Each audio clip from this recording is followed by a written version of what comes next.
keeping comms. It could all be worse. I could be a hater like you.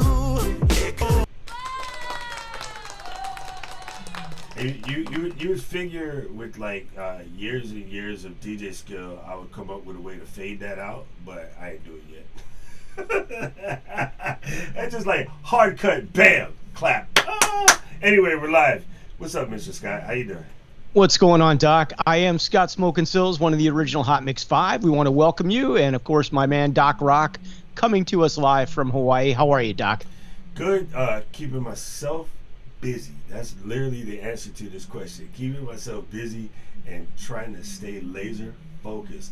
I gotta send a shout out. Let's see if this thing remembered where I put my stuff. Okay, no, it didn't. Let me move you up here, Judah. Good morning, Judah. Did you edit? How's this? Is that better? I had to lean it in. Let's see, because edit said that my mic sounds nice. Check one. Okay, I decided today, Mr. Edit, that I was going to try to use my low budget Samsung Q2U just to give an example of what it sounds like.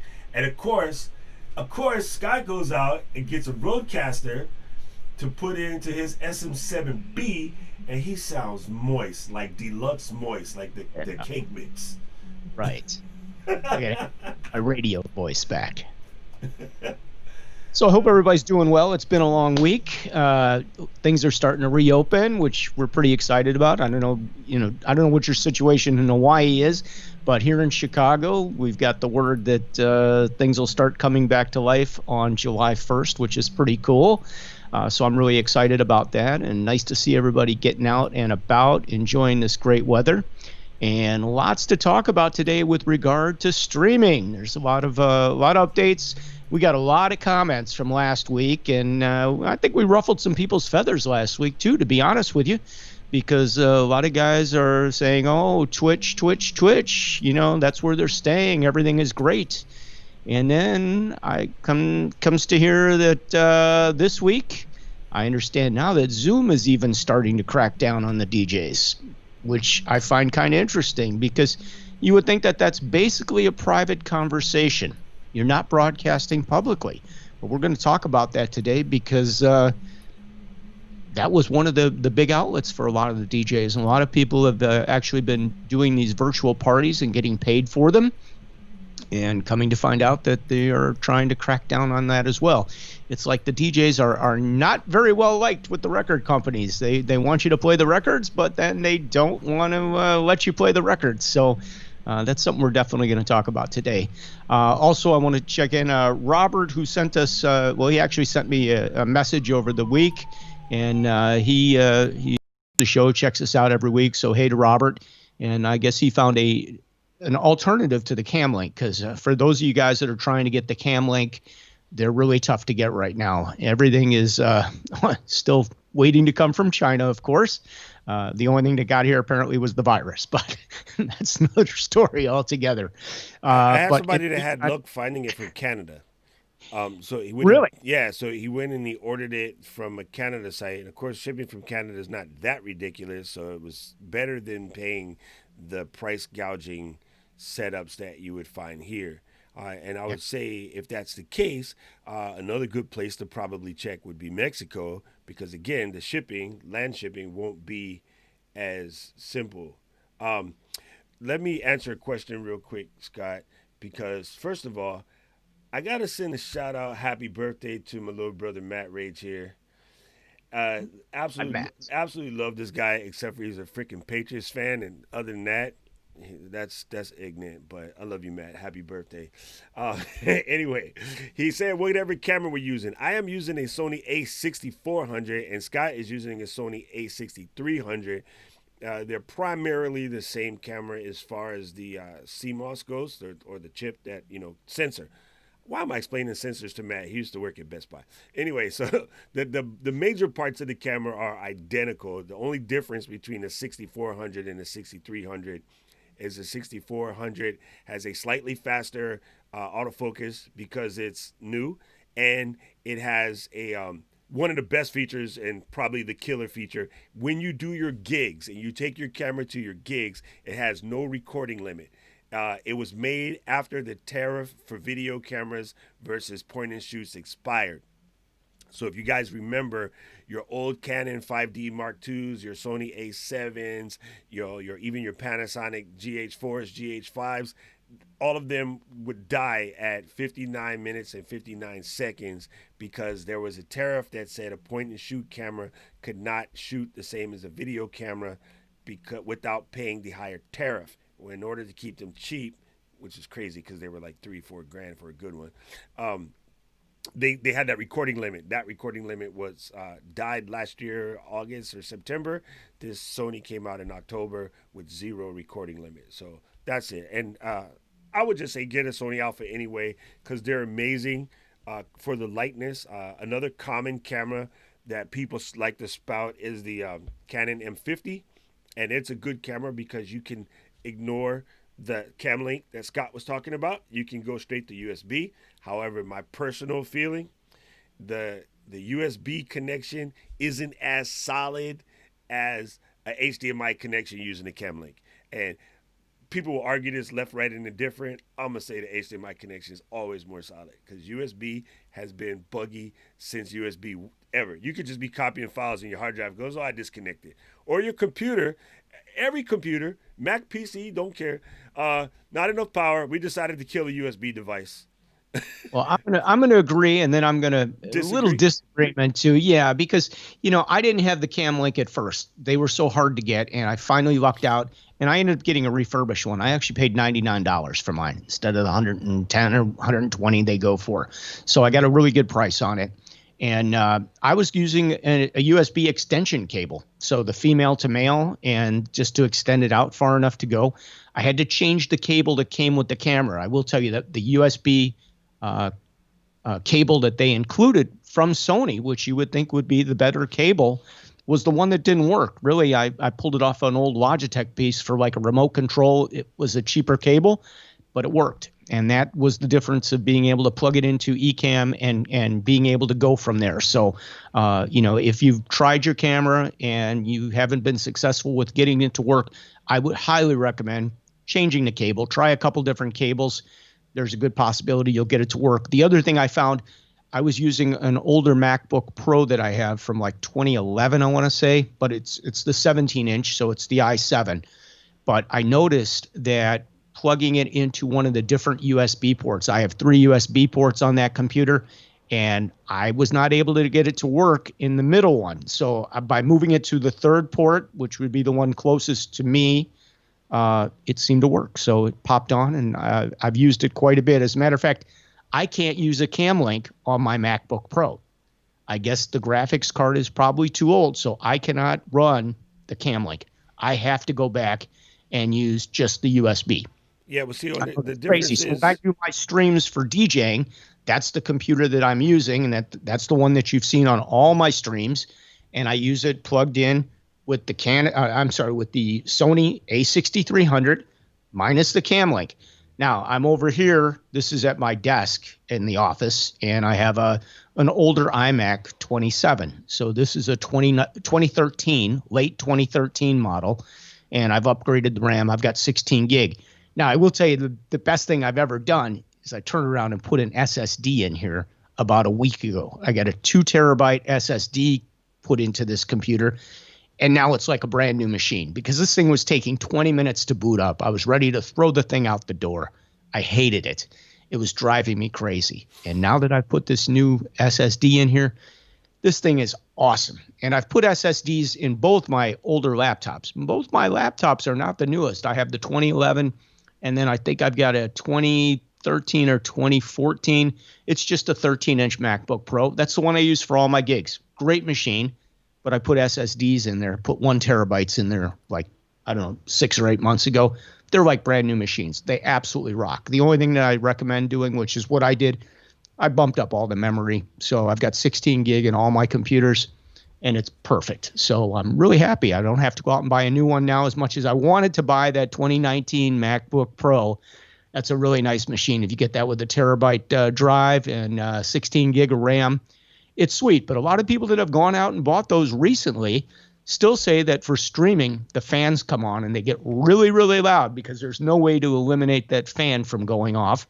So, make sure you get a laptop stand or something to get that thing up in the air so you get some airflow underneath it if you're going to use it for live streaming, even for your DJ gigs.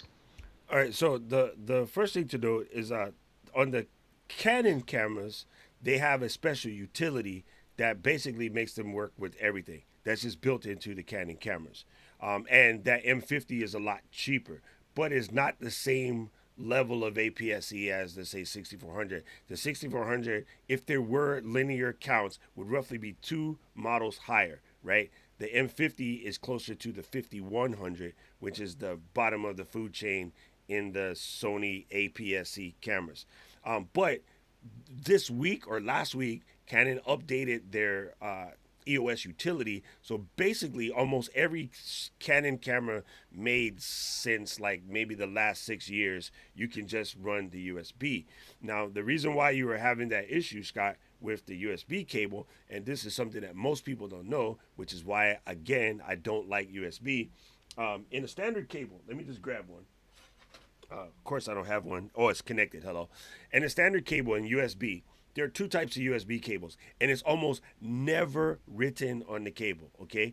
And you can look in, say, your Android phone charging cable, you can look in, and it's missing pins from a data transfer cable.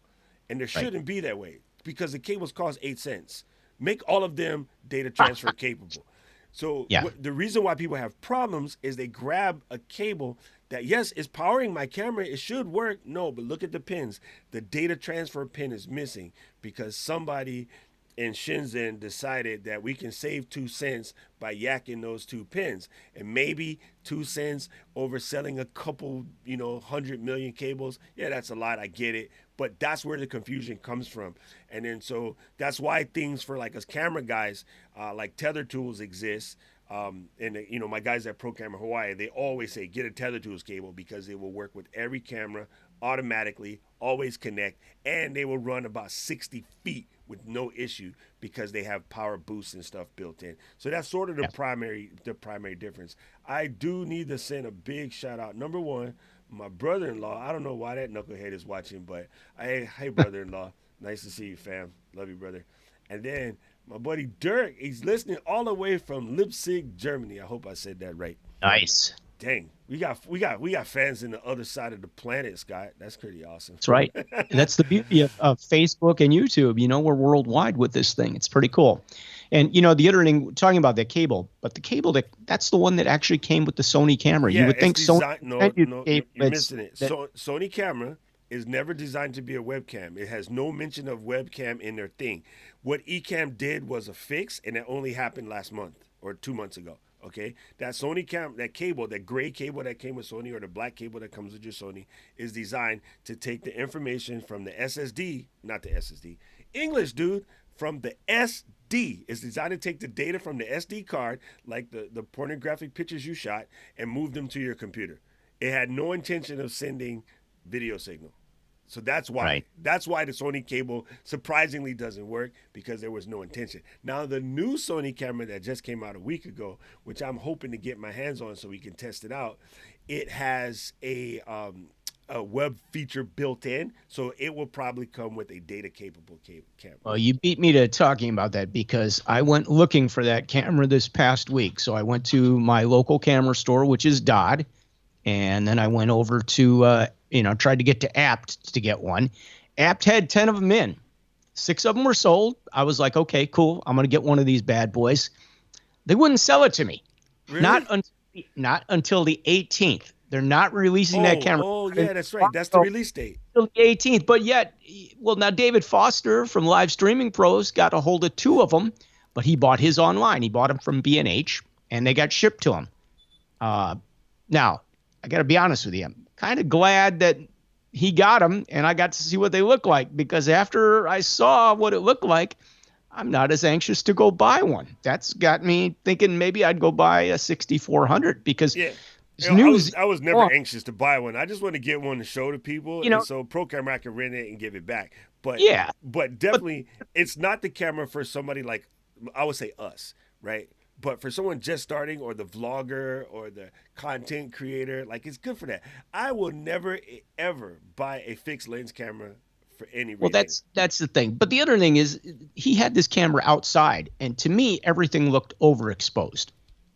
Bottom line, and it didn't have much of a zoom. So the zoom, to begin with, even as a blogger, I think it's got, what has it got, an 18 millimeter or a 21 millimeter lens on it? I forget what the number is. It's one of those. It's not a 16. It should be 16 to 24. It's or not 18, a 16. 18 That's to the 24. problem. It's an 18, and so when you look at what we can do with the 16 millimeter lens, I've got a Sigma 16 on this camera right now, and I'm actually touching the camera. That's how close it is to me. I'm touching the lens. So you could still get a nice wide shot, and, looks great.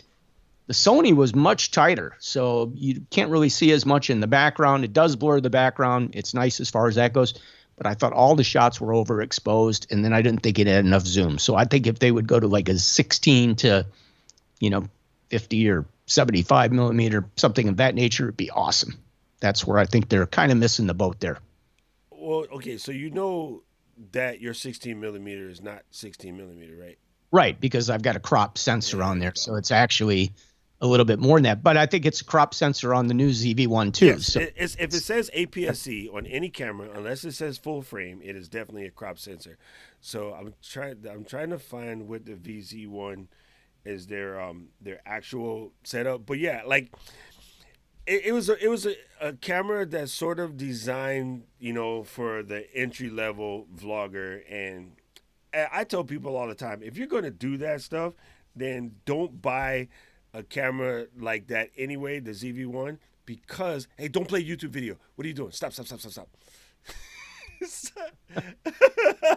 Because at that level, you might as well just use your phone.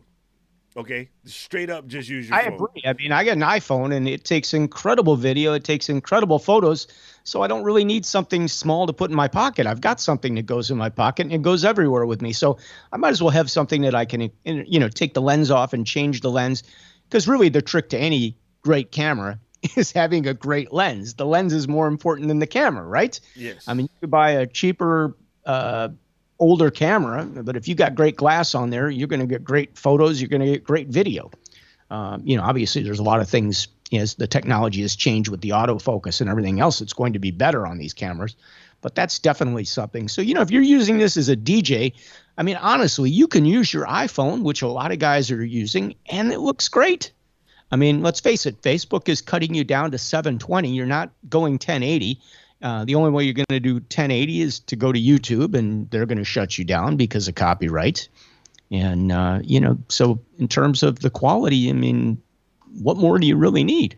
Yeah, well, okay, so my biggest drawback is that the VZ1 is 750, okay? A 6400 body only. 798 right now. Yeah, it's on sale till the end of the month, till the 28th. So it's 798, and you can't beat the price. And you can't beat that. Now, that's saying you can buy a 6300 secondhand, probably with lenses, for under 500. So yes, they offered me $325. I was going to trade my camera in. I really looked smoking weed. They offered me $325. My camera is in mint condition. I mean, it's in like unbelievable. They offered me $325 for it, and they're like, "Well, maybe we could give you an SD card too, or something like that." I'm like, "Wow, $10 card to go with it," but that's all they were offering was $325, and I thought, for that, I'm going to keep the camera. Even if I were to buy another one, I might as well just keep it and have a second camera or backup, because I'd really like to have two nice cameras out at events just to capture some video, for promotional purposes or whatever the case may be, or to give a camera to my assistant to run around with. I wouldn't worry as much with my camera's only worth $325, but I think realistically on eBay or something, I'd probably get about $475 for that thing. That's probably more accurate. So I got to send a shout out to my homeboy Yusuke, who's listening all the way from Japan. We went nice. We went to school together. Actually, he was the dorm, what do you call it, the dorm monitor, to make sure they wouldn't do nothing stupid. They never should have put him in charge, because he was my drinking buddy. Anyway, big shout out to works, isn't it? Big shout out to Pastor Johnson. He says he uses the Logitech Brio 4K with Ecamm and it's superb. Yes, the Brio Yeah. is an awesome camera. Again, right now though, they're super, super, super hard to get. Can't get one. Super hard to get. He said, Yep. he said it's $199 for the home studio, but you know, you kind of talking pro stuff. No, a lot of you know, your cast. I'll say cast. Your stream is your stream, and the primary difference between say the professionality of what I'm looking for in the camera versus what I'm looking for a streaming camera, kind of two different things. My A6400. I travel vlog as well, right? When I go to Japan, you know, I'm always doing my little videos and stuff there. I do a lot of reviews and stuff. I do a lot of detail work. I do take it. I don't know if you guys know this. When I'm not live streaming and being on YouTube and Facebook all the time, I am building custom furniture as a custom fabricator. My partner is the actual furniture builder. I operate the fabrication machine, so the CNC, laser engraver, 3D printer, stuff like that. So I basically do CAD work and then use that to develop the stuff that we're going to make, say, for a restaurant or for a bar or for, you know, rich people's house because they're the only ones that can afford to pay us. You know, stuff like that. Keeps you in technology, right? Yeah, so I'm using my technology to build furniture. And so for that reason as well, I need to have really, really decent, high quality imagery that we promote to these architects and to the, you know, the restaurant designers, the interior designers, industrial interior designers. So my 6400 and my A7, my drones and all of that that's what that's used for. If I was just building a studio right now for sort of web imagery, I would probably buy a Brio because I used to pull when YouTube first started rocking and I was working for AOL, I used to pull a weekly show for about 3 years running with this 9. This is the original 9. 920 or? No, this is older. I think it's a 910. This is the OG one when it first became 1080, when 1080 was unheard of. At 920, you can pick that thing up. It's like $50, $55. Yeah. If you get up to the 922, I think it's called, and it's like closer to $100. There is a they look phenomenal. Your buddy had one on the other night. He had a 920 on. He had great lighting, though, I will tell you. But he looked amazing on that camera. Don't tell him stuff like that. It's a $50 camera. It looks fantastic. There he is. He's on the top right now. There you go. Ryan, he says the Brio's the rest on the market, but do not blow his head up. He's a Virgo. He can't help himself. I'm a Virgo.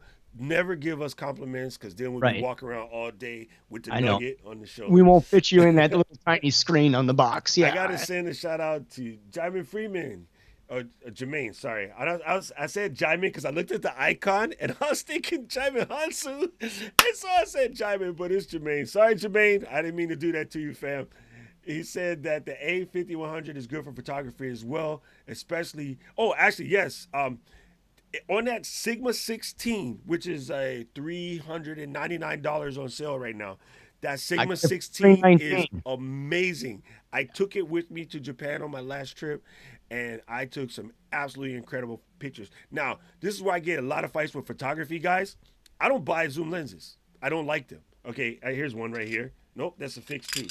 My zoom lenses are back there. I don't use zoom lenses. I don't buy any zoom lenses. With the Sigma, because I have the Sigma 16, and I haven't taken it out to actually shoot with it other than in the studio because I love the blur background we get with it, shooting at f1.4. But my question for you is, it doesn't have image stabilization built into it. A lot of the Sony lenses have image stabilization. Now, I have a 6300, and you have a 6400. Neither of those cameras have stabilization built into them. You'd have to jump up to the 6600, which is a different battery, a different beast. It's absolutely the top of the line in this series of cameras for Sony in the crop sensor, which is an absolute amazing camera. And I think that camera is about $1,200 body only, so it's a $400 jump. So I mean, if you get the 6400, which is amazing for $800 right now. If you jump to the 1200, and then if you buy the lens, the kit lens that goes with it is another $400. So now you're at $1,600. You see where these prices are going. How much did you pay for your A7? It's Can you run that as a webcam in your like we can with the 6400 and 6100 and the 6000 series. Yes. Can you run A7 as a webcam, or do you need a Yes. cam link? Can you plug it in direct with USB? It works with USB. Okay. There's a video on my YouTube channel where I showed that. So here's how I handle in-body stabilization. First of all, let me send a shout out real quick. What's up, Wes? He's one of our newest members. For those of you guys who haven't joined the group, DJ Live Screaming, all you got is screaming. TJ's Live Screaming. DJ's Live Screaming. There you go. Jump over to the DJ's Live Screaming page, and you two can get on there real quick, and then I can call you out like I call out my homie, Wow Wes. What's up, Wes? Oh, I'm looking for my phone, and I'm going to show you how I handle in-body stabilization. I don't. Hold on. I'm over here making a mess, Scott. So here's my in-body stabilizer right here. Like that. No, you take your phone and you yeah. put your phone on the gimbal and you shoot 4K to 120 frames per second on this, and you leave the other camera as the still shots, and then you mix them together in Final Cut, Premiere, iMovie, whatever the hell you want to use. That's how I do it. I got Osmo Mobile too, which is great for the iPhone. Great stabilizer. You get some great video footage with that. You can I do have so Osmo many Mobile cool 3 as well. Get one of those. If you guys don't have one of those and you want to have some fun during the summer, take that out with your bicycle, go down to the lake, shoot some video. You get some incredible stuff just with your iPhone. So very cool. I mean, I'd love to have a gimbal for my Sony. That would be really nice. But those are about $400 or $500, I think. So, Jamin, it's $399 right now because normally it's $449. There's a $50 instant rebate. Oh, so it's no. I will tell you exactly how I got that lens at the $319 price. Oh, you bought the 16 for $319? I think I got it for even less. I'd have to look it up. But here's the deal. You kill somebody? Adorama had a deal on it, okay? And I called up a couple places, and they're like, well, Adorama, I'm not sure about, we don't normally match their price. Well, they had a daily sale going. So I turned around, I called BH. BH matched that price. BH sent it to me.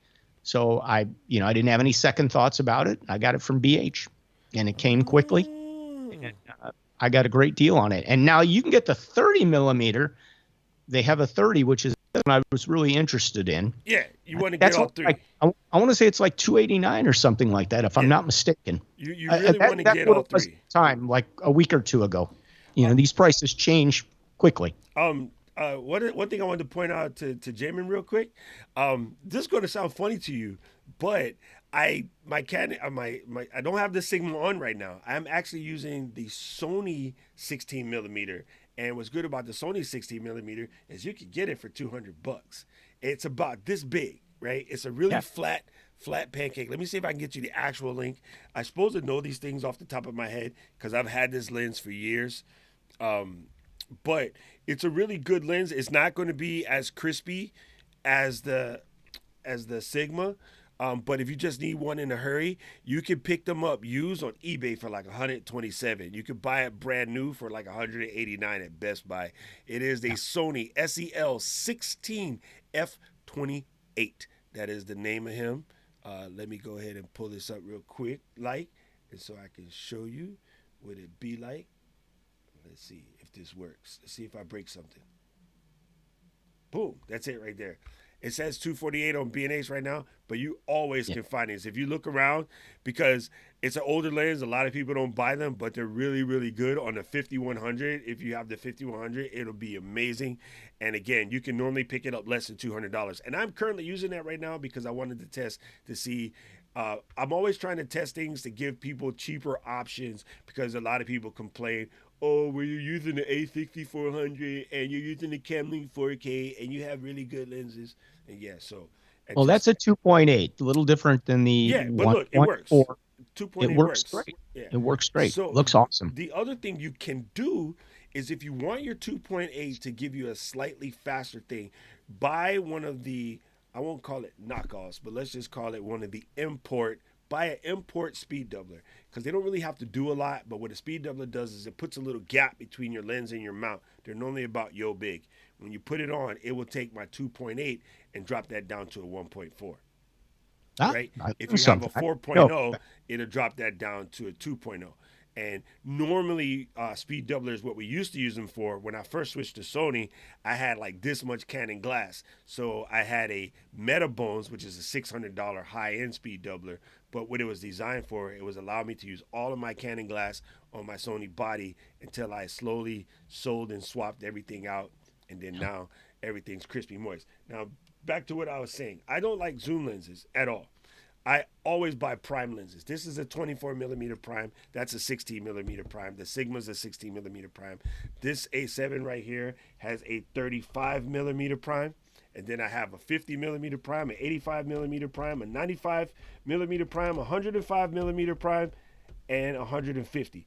I don't like zoom lenses because, to me, zooming can mess with your creativity a little bit, but also prime lenses will give you a locked F, right? So you see that little F on your lens, like this one right here is at f1.8. On some of the zoom lenses, it'll say f3.5 to f5.6.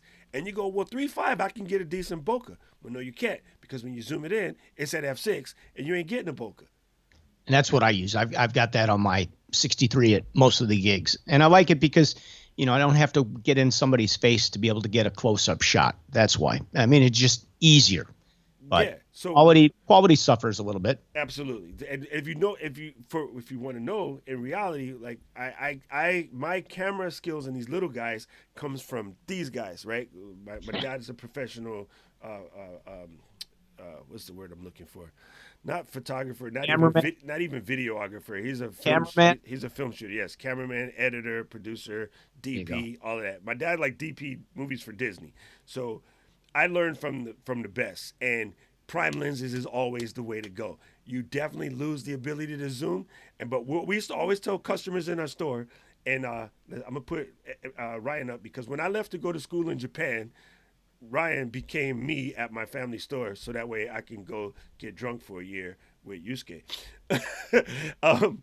Basically, what we used to tell people, if you need a zoom that long to shoot what you're shooting, you're probably not supposed to be shooting it. Because the best zoom technology in the world, I used to say Nike Zoom, but then I canceled Nike. I only wear Adidas now, so Adidas Zoom. If you can't walk up there with your lens, you're probably not supposed to be shooting it. And there's caveats to that, your kid's soccer game and stuff like that. But, you know, for the most part, if you want really, really good imagery, you want to lock that joint. You just want to lock it, and your image will just be crisp and clear. So I would say a lot of that snappy. I got to answer a question. Sorry, I was on my soapbox.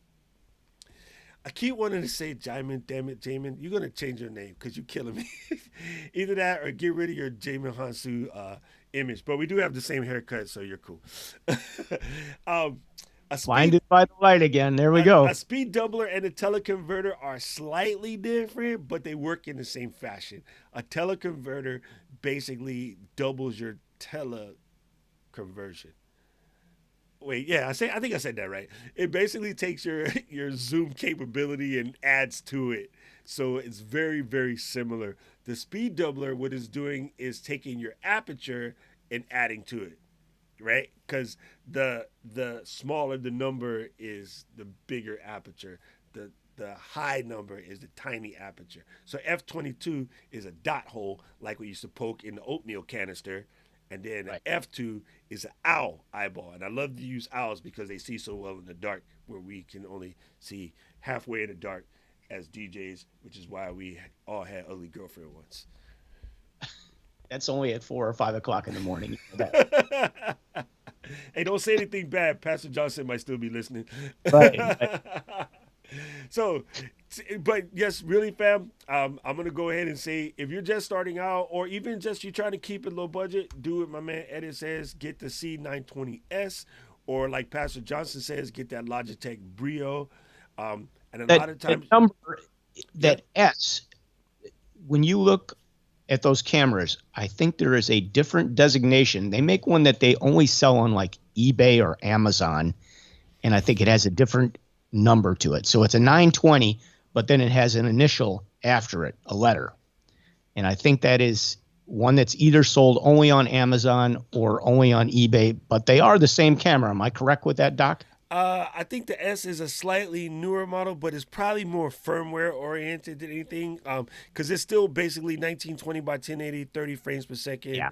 high focus. But what the S stands for, because mine is an S, And good is luck getting one, of course. stereo. Stereo. That's Ah, what it's okay. for. So you can get them where they don't have two sets of speakers. I'm sorry, microphones. Which is dumb anyway, because first of all, if you use that web camera, please don't use that mic. It's Exactly. okay. Pastor Johnson just got okay. We're in trouble, Scott. See what you did? You messed. We got him going. We got him going. He said we just need a little bit more communion. You get us in trouble, Scott. Behave yourself. Right. You almost had to go in timeout for not having an SD card earlier. Yeah.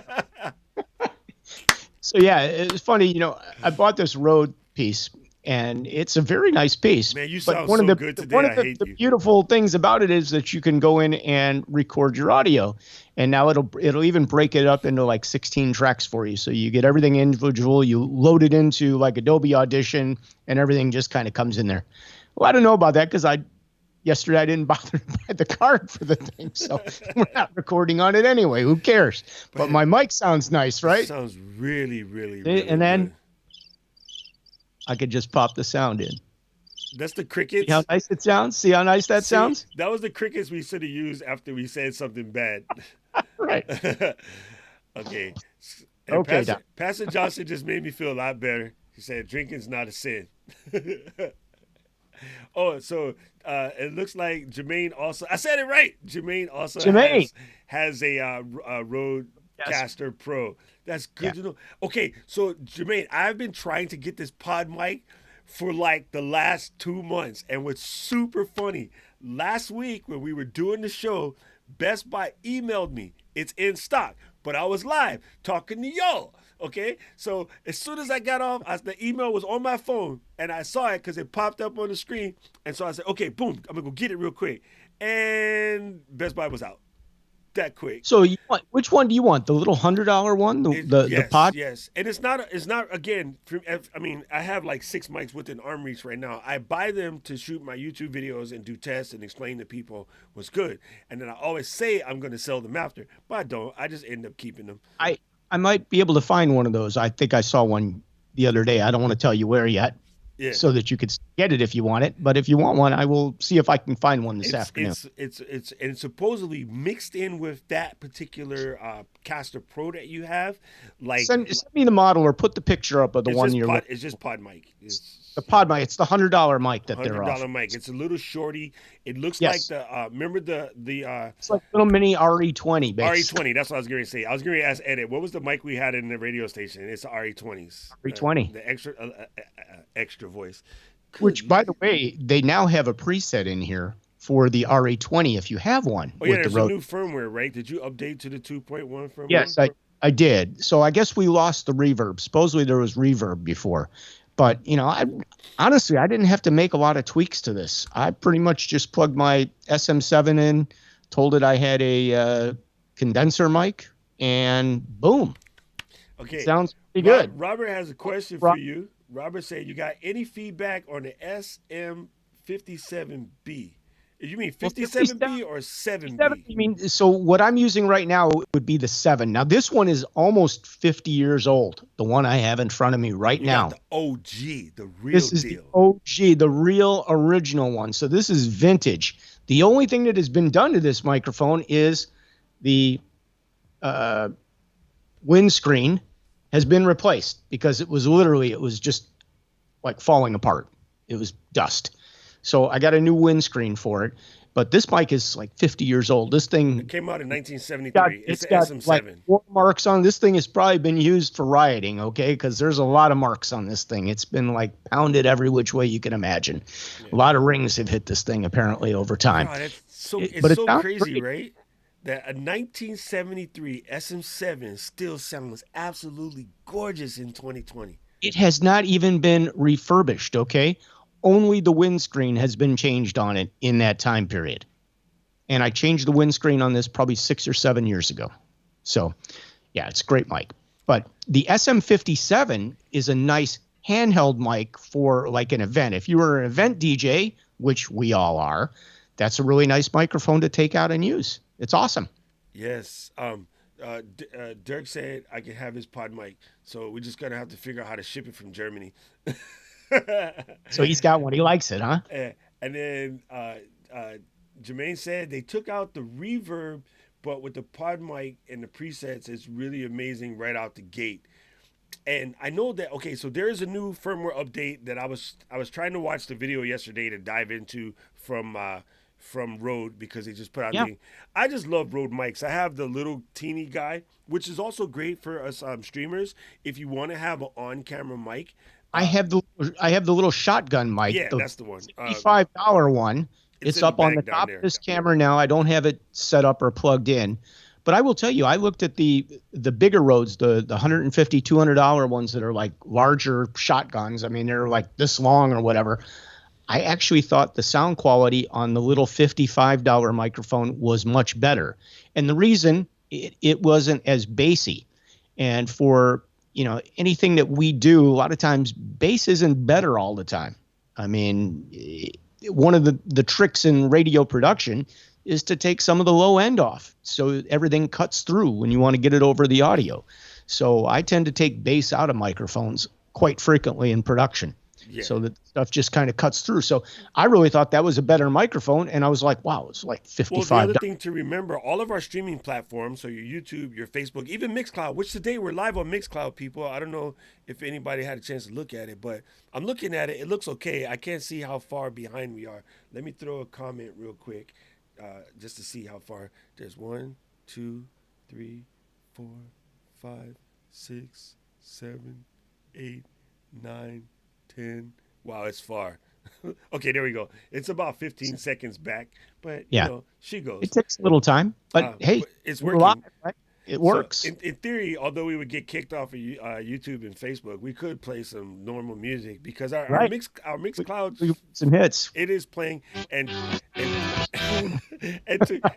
two people watch this so far. So the one thing that I was going to say is that we talked about this a little bit earlier. First of all these guys, they compress. They're going to compress again, and I don't mean just file side compression. They're also going to do some audio compression and normalization. When you edit your videos or you edit your streams, and you say you want to repost them as a solid video, use a leveling program to bring it to -16 LUFS. That's kind of the standard for most of your online playback platforms, except Spotify, which is at -14 for some unknown reason, and YouTube will accept -14, but they kind of prefer -16, and that's just like the loudness frequency standard in K units. Super hella long conversation. The guys that do mixing and producing, they know exactly what I'm talking about. Everybody else, just set your software, press the button, and smile. Okay, there you go. And then it comes out is better, because nothing sucks more than you get a really, really good video on YouTube and it's explaining exactly what you want. It's the only video that explains perfectly what you're trying to figure out, and all you can hear and the audio is horrible. People will put up with bad video. They will not put up with bad audio. Okay, that's the bottom line. Contrary to what my mom and grandma used to say, mom and grandma used to say, you should be seen and not heard, so shut up and sit back there. And live streaming, it's the other way around. You should be heard and not seen. Yeah. Well, the other thing for the DJs out there, some of you guys are still trying to go without an audio card and trying to do your streams through your microphone. Okay. It just doesn't sound good. Okay. You got to get some kind of audio source or audio card so that you can get quality audio. I'm laughing at Robert. Thing for you guys that are out there, DJs that do events, you got to have great audio. So, spend that money, get some good speakers, learn how to EQ them properly. Don't overdrive your stuff. If you're having to turn it up to 70 or 80%, it's too much. You need some headroom in there. I mean, literally, sound is what it's all about. Everything is audio quality. And, if you've been playing your speakers for a long period of time at high volumes, you know that they don't sound as good as they did when they started out, 2 hours ago. That sound just deteriorates. That's the difference in buying high quality audio and high quality speakers versus buying the basics. So, you can get that $99 speaker, but it's not going to sound as good as that $900 speaker because the components just won't allow it to, especially over time. Here we go. Pastor Johnson says, I use an 8-channel USB mixer board with the XLR microphones, $279 for the board and $100 for the microphones with XLR cords. Yes. Which board are you using, Pastor? At $279, probably the Behringer. So probably a Mac. It could be a Mackie or I was going to say a Mackie or a Behringer. Even a Yamaha. I have a little tiny. The white Yamaha like this? There, I have a little Yamaha. It's. Yeah. I have one too. Big, and I just run it for my streaming. I run it over there, but I don't use the audio interface. There's no audio. It doesn't have USB connection. So I use my Steinberg U22. I think it's called a U22. That's what I have connected. And then I'm running through Ecamm. Ecamm allows me to select that as the audio interface. And you've got state-of-the-art quality sound at that point. It's CD quality. So, that's one way of doing it. But I saw a really nice little Mackie digital board that's got the USB connection. And I think it's only a couple $100. Looks like a really nice piece. They're probably hard to get right now because everything is hard to get. My mic boom, which you can see in the back here, I've had this for a long time, but I moved it to bring it over here to run the SM7, and the C-clamp, the little piece that goes to the top, looks like a nickel that kind of goes up against the wood to hold it in place. It broke off the other day. So here, I had the little piece around here somewhere. So I ended up using a quarter to put it up. Just use a quarter. Get it into the wood. I used a quarter, and that's how I got the thing up right now, believe it or not, because you can't get anything. I was in Guitar Center the other day. They're out of everything. Nobody's got anything. Micro Center, all the stores, the shelves are still bare. It's like Black Friday every day there, okay?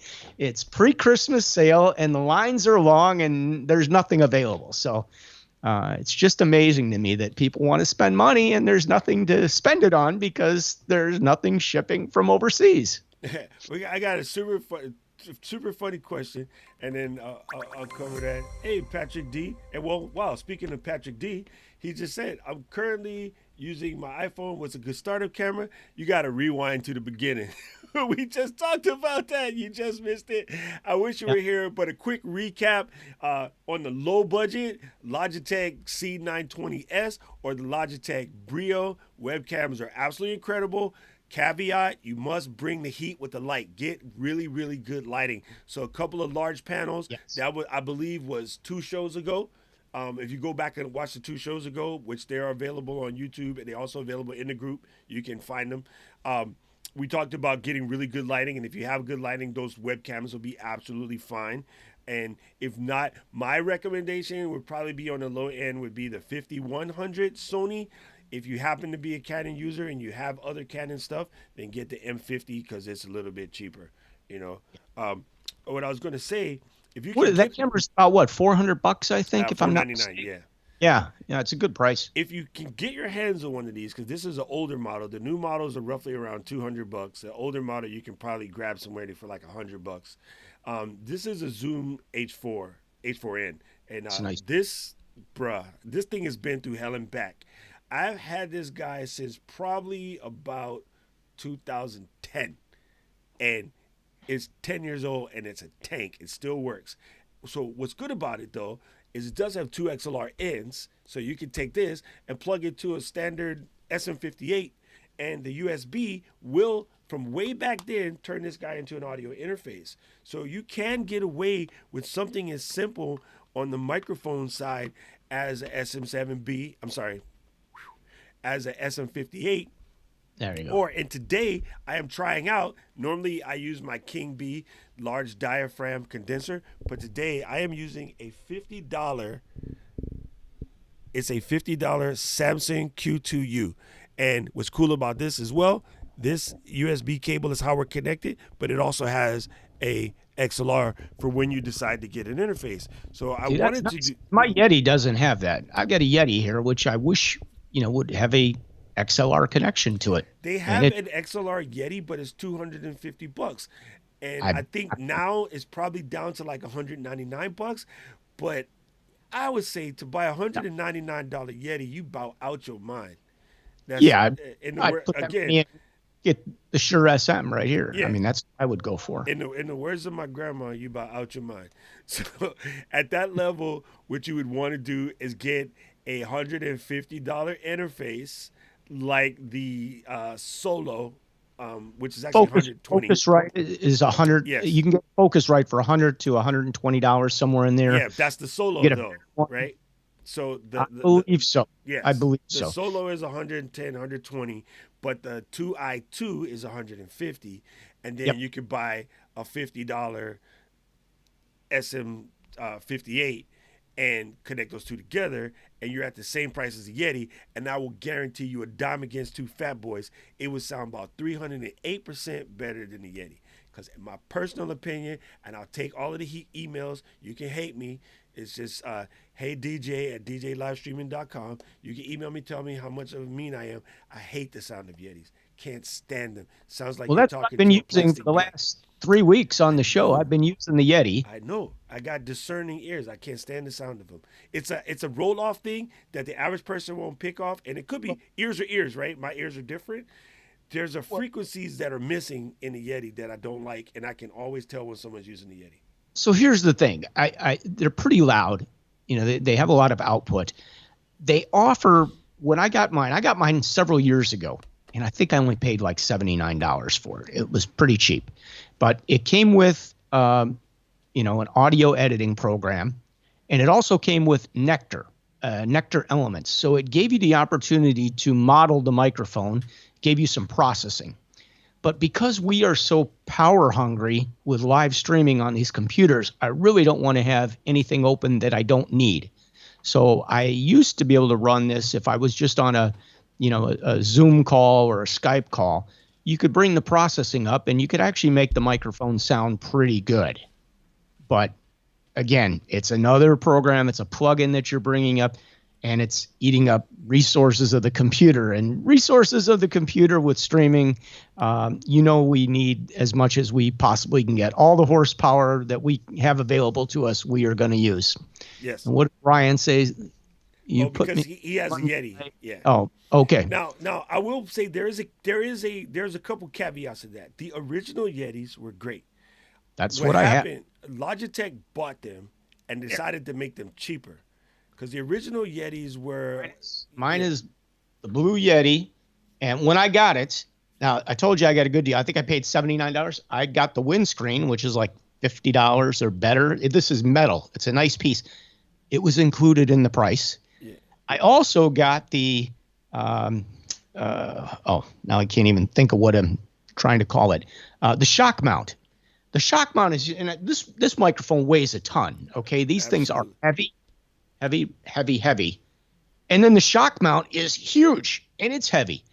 Well, I tried to put it on my stand, my boom, and it just sinks right to the bottom. It can't handle it. Yeti Pro though, look at the bottom. This is a is it XLR? No. See, it's super funny though. It's not okay. It's not. So the Yeti Pros sound pretty good. They're XLR mics. They have a different, sort of build on the inside. And what was funny is the last thing that the actual Blue produced before it became Logitech was this guy. This was known as a Nessie. This was pretty good. This was quite amazing. And when this first came out, I thought it was better than the Yeti. So what this was a snowball. It was a snowball shrunk down to fit on a little handle, and it had beam forming, so you can adjust the roll off and stuff on the mic, and it had a cough button, right? So that's kind of cool. This guy served me well for a while, and again, it sounds beautiful. Okay, that's right. The Yeti Pro comes in black and blue. I forgot about that. Yes, you are correct. This is the only one they made at the time, and then they have some really nice microphones. I never got to see your Bumblebee microphone that you have, but I didn't know what the capsule looked like on it. So Blue also has a microphone that has that capsule on it, and those sound really nice. I mean, I've heard some of the other guys at YouTube videos using them. They sound great. Here's the problem with computer companies, right? And a lot of people don't know this kind of stuff, but I can give you a long history of where these things happen. Blue microphones are amazing. Do not get Blue microphones twisted with a Yeti. A Yeti is freaking Logitech. It's licensed to name Blue for let's say $8 a microphone. They get to slap a Blue label on it. the Blue Yeti that you have is actually blue, right? This is a blue before Yes. Logitech owned the company. The new Yetis look exactly the same logo, same body, same everything, but they're Logitech microphones and they're cheap. They are basically $20 microphones in a $150 package. So it's not the same. Do not get it twisted. It's similar to saying that a LS430 is still a Camry. You have some different, Kinda, but not really. You know what I'm saying? So it's technically an audio interface because it's got an in and an out, and you've got a volume control, and you can select your pattern. So you could put this in if you wanted to even do a podcast. You can't buy one of those, Scott. That's the problem, though. So they don't make this anymore. No, is what you're saying. There's no way in hell you're going to buy an original Yeti unless you find it used from somebody who didn't know that that's the original Yeti. So this is an original, and yes, all the new ones are horrible. Right now, blue microphones themselves, the original blue bottle. When you hear Harry Connick Jr., when you hear someone with that iconic voice like a Janelle Monáe or Diana Krall or Nora Jones, or whatever, that are singing into blue bottles, those are $8,000 blue bottles. Don't get that twisted. That's not blasting the blue. Blue microphones are dope, which is why I got started on buying this crap anyway, is because I thought they were going to be the same. This is the last thing created by the original blue founders. Yeah. The original blue founders got irritated because Logitech was making their stuff sound bad, therefore making them look bad. So what they did, they created a company called Neat. This is created by the original two college boys they're old now. They're in their 60s, I think. But these guys that created this. Hey, easy on that. 60s is old, okay? It's only enough. I'm right behind you. Like I can almost grab the baton. Yeah. So this is what's go in front of me. This is basically the same couple guys, and so it's amazing. And so when this mic came out, this was a $500 mic. But now, because they got their research and development costs, or either because they're creating something new, you can pick one of these up for like $150. Yeah. So yeah, I mean, and there's a lot to choose from out there. It is amazing. Now, Rode does have some nice microphones from what I can see. And, the stuff I've heard sounds really great. So, I mean, honestly, the mic we were talking about, YouTubing, $100 microphone goes a long way, yes, whether no you doubt. like Yeti or not. But, I mean, a lot of these mics really do sound great for that price. The reason why that Rode pod mic sounds so good is they took out guitar. I don't need to listen to guitar because you're not supposed to podcast playing a guitar. In the theory of that mic. That mic was shaped specifically for the human voice. That's why it sounds so good, right? Back in the day when we all in radio were using the RE20s, that mic was designed specifically for sitting in of like, hey, everybody, you're listening to WDOC live from the small office in Kaka'ako, Hawaii. So they shaped it like that. And I think one of the things that gets confusing, a lot of people don't realize that just because a mic sounds fantastic for person A, it's going to sound horrible for person B. So you might have to go through a couple, 2, 3, until you get one that sounds great. What they did with that pod mic, what they're doing with like the SM7B, the grown-up, the new version, the grandson of what you have right now, they picked, like, here's a test of 200,000 people talking. This is their frequency range. We're going to form it for that. And that's how it became the Heil PR40, the RE20, the Rode Podcaster Pro, not to be confused with what you have on the table. The Telefunken M82, like all of those mics, the C214. What a great name, Telefunken. Come on. I love Telefunken. Yo, when we were building tube amps, I would always tell my dad, I want Telefunken tubes. That's the dopest name. I wish somebody would buy that name.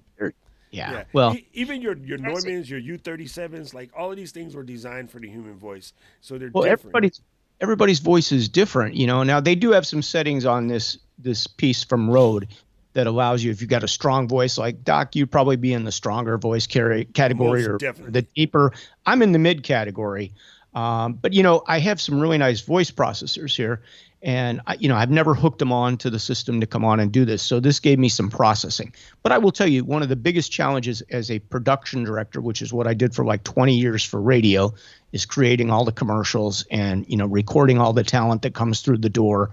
and getting a consistent sound. Like it's really hard just to put up a microphone and leave it there and expect everybody that walks through the door to sound great on it. I mean, you really have to do a lot of work in post to get those people without being able to go in and tweak the knobs for everybody, because even in this world of technology, there's very few situations where you could say push a button and, okay, Doc's coming in the door, I'll push the button for Doc and it'll set for him. And now I've got Tom Joyner coming through the door. I've got whoever the case may be, and I could push a button and it would change for them. It's not the case. All the equipment we still had in the radio set, it's all knobs. It's all got to be dialed in. It's got to be tweaked. So, you just kind of have to roll everything off and then fix it in the mix. That's really what it comes down to. Hey, you know what they not say? a problem that I can't fix. I was just getting ready to say that.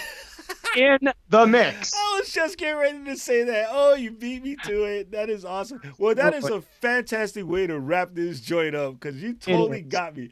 I was just about to say that. Okay, you guys know me. I like to bring you something new or something good to talk about, something you can go and buy or go and check out or whatever. And right now, my recommendation for the week is the Sennheiser HD 25s are currently $100 all month long, and you can get the ones with the yellow ear cups that make you look even more swanky. Let me pull it up real quick. Sennheiser makes great stuff, so you can't go wrong with anything that Sennheiser puts their name on, basically. Yeah, so these are pretty cool, and I always like them because I like the way that the head thing spins around. I got to use these on a movie production once, and they were those match your microphone, Doc. Huh? You should have those to match your microphone. Actually, yeah, but I stopped wearing cans because I switched to the $25 in-ear monitors, which are just absolutely these are fantastic. $12, man. These are the best I've ever had. They sound great. Okay, I'm going to send you the new ones. Look at that. I'm going to turn so you can see them. I don't know. Can you see them? Yeah. Can you see? These are right here. These are awesome. I have a pair of Shure from years and years ago, but they wouldn't stay in my ears. I kept sitting there twisting and turning and everything else because, I don't know, I must have a small ear opening. I mean, the little earbuds work great from Apple, but, they need to be wired. Dude, so I lost my Shure. These are awesome. My Shure 4. $12. The Shure 4s, they were like $299 Shores. I lost them in Japan. I was so sad. I left them on the bullet train. I wanted to cry because they were great. But yes, so I have the same one Sky has. These are the Mi 6s. Yes. These are great. Yep, the Mi. But right after I bought this, one of my audiophile buddies turned me on to these ZZN Pros. They're literally actually only $16. I bought some special cable and whatever. Mine came out to $25, but these are $16. I'm gonna send you a set of these. I've had many years. Yes, and I don't know if you could see. There you go. It caught. But they don't stay in my ear. I hate them. Worst ever. I think I paid $100 for these probably like 10 years ago. They're horrible. I don't like them. The Mi's for $12. Buy these on Amazon. Amazing. Absolutely amazing. The only thing I would tell you, get an extended cable. Buy a cable extension. These come with, I don't know, it's like 3 feet long, so it's a little too short. I definitely need to get the extender, and I love them. These are awesome. I'm going to get another pair. And the pair you told me about look really interesting. I think they were $25 or something. Well, so you can get them as low as $16 if you don't get it with the mic cable. But I guarantee you, before you buy another set of Mi's, buy the KZ. Check them out. Can't speak English. ZSN Pros. They sound about that far away from the Mi's, and these are good. These are fantastic. And all my comments from my musicians on my YouTube page, they were like, "Oh, I've been using those for like 8 years. They're incredible." So, nice. Because the difference is the frequency range of this is designed for someone jogging and listening to music. The frequency range of this is for actual monitoring. This is 7 to 40 versus 20 to 20. So you get some bass. I don't get much bass in these, no doubt. I mean, we also ain't getting a lot of mid range because we are about to pass the baton. Guys, okay, who are you, Scott? I'm going to beat you. Scott, tell these people who you are before I get us in trouble. I am Scott Smoking Silz, one of the original Hot Mix 5. So thank you guys for joining us. And Doc in Hawaii, thank you. Appreciate you, brother. And I will see you guys next week, 2 o'clock Chicago time. That's when we do this every week, and we will have some exciting stuff for you. And I think we're going to start bringing some guests on the show. So actually, if the DJs out there, if you're doing something really cool in the streaming world and you got a really cool setup you want to share, love to have somebody on that does PC because, we are not Windows people. We are Mac people. Mac now does support Windows. All you do is put the Mac in your window, slam the window down, and Mac will support your window. Okay, but we are not Windows people. So if you're a Windows guy and you're rocking the OBS and all that good stuff, hit me up, send me a PM or something like that. We'll talk about getting you on the show, and you can show some of your work and maybe a couple of examples of some of the cool stuff you're doing out there. And that's something we're going to do moving forward. So, Doc. I can definitely set us up. Maybe I can do a stream from Streamlabs or from OBS. I have all of them. I just love Ecamm because you plug and play. It's awesome. I definitely got to send a big shout out to my buddy Ryan, aka Agent Tony Stark, aka DJ Edit, aka Small Old Angry Man, like whatever I want to call him, because he's always helping us, always supporting, and he helped me do the test the other day, which was pretty incredible. And big shout out to Jamain, not Jaimin. I want to see you change your name to Jamain, not Jaimin. And to let's see, Pastor Johnson that came and hung out with us today. Dirk in Germany, big shout out to you, fam. Robert, he's here every week. Always got something to say. Week. And we helped him. We got our first 1-star review. I'm joking. Don't forget, make sure you subscribe to all of the channels. If you're not in the DJ live streaming feed, make sure you jump on in. You are able to come in. We have opened it up to the publics. And invite your friends, folks. Invite your friends, because the more the merrier. As everybody wants to make that move to Mixcloud or wherever you want to go, it gives us an audience. And okay, Mixcloud is working and looking quite it good. is. I wonder if this is going to break anything. Will this break anything? Yes, it will break something. It doesn't like that. Let me see. Oh, it does. It works. There we go. There we are on Mixcloud. It absolutely does work. So fantastic. And I just broke it by broken it. Yeah. If that makes any sense. Thank you guys so much. I'll talk to you next week, Doc. See you soon. Aloha. Bye, everybody.